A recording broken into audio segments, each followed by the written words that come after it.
warahmatullahi wabarakatuh. Kembali lagi bersama saya Putri Nirwana. Jadi hari ini kita akan membahas tentang teknik membaca cepat, yaitu mata kuliah keterampilan membaca. Baik, tanpa berlama-lama langsung saja kita ke materinya. Baik, yang pertama yaitu pengertian membaca cepat. Membaca cepat merupakan memahami suatu tulisan dengan cepat dan jelas.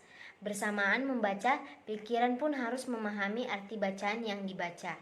Kemudian ada menurut para ahli.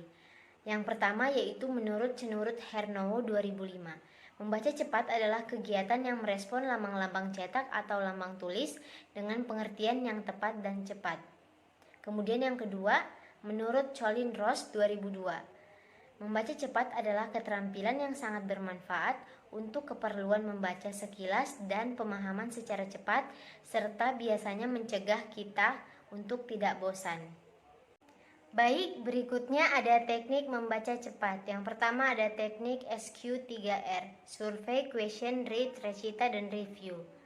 Teknik ini bersifat praktis dan dapat diaplikasikan dalam berbagai pendekatan belajar. Yang kedua ada teknik pelayapan atau skimming. Pelayapan adalah teknik membaca untuk mendapatkan intisari suatu bacaan, ide pokok, dan detail penting.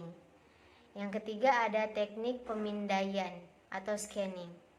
Pemindaian adalah teknik membaca untuk memperoleh informasi yang langsung kepada fakta khusus atau spesifik tanpa melalui informasi umum atau fakta umum. Kemudian ada faktor yang mempengaruhi kecepatan membaca. Kecepatan membaca akan dapat terjadi apabila pembaca memperhatikan berbagai faktor yang mempengaruhi kecepatan membaca. Faktor yang berpengaruh dapat mengacu pada kemampuan seseorang yang bersifat spesifik, yang meliputi perkembangan konsep kosakata, pemahaman makna kata, pemahaman konsep-konsep linguistik, keterampilan analisis kata, dan lain-lain. Di sisi lain, faktor yang mempengaruhi pemahaman bacaan pun dapat terletak pada ketidaktahuan akan bahasa. Berikutnya ada model-model yang terdapat dalam membaca cepat. Yang pertama adalah model membaca button up atau bawah atas. Yang kedua ada model membaca top down atau atas bawah. Yang ketiga ada interaktif. Yang keempat ada model membaca timbal balik atau MMTB.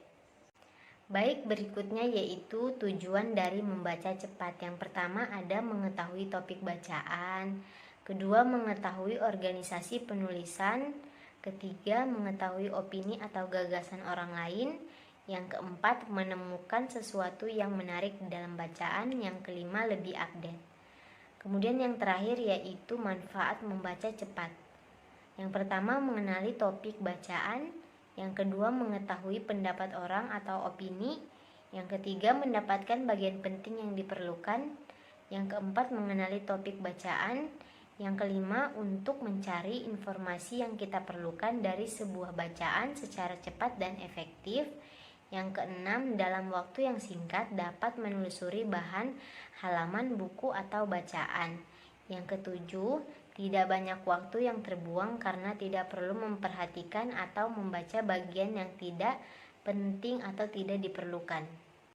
Baik, materi yang saya sampaikan hari ini sudah selesai. Kesimpulannya yaitu kecepatan membaca sangat tergantung pada bahan dan tujuan membaca serta sejauh mana keakraban dengan bahan bacaan.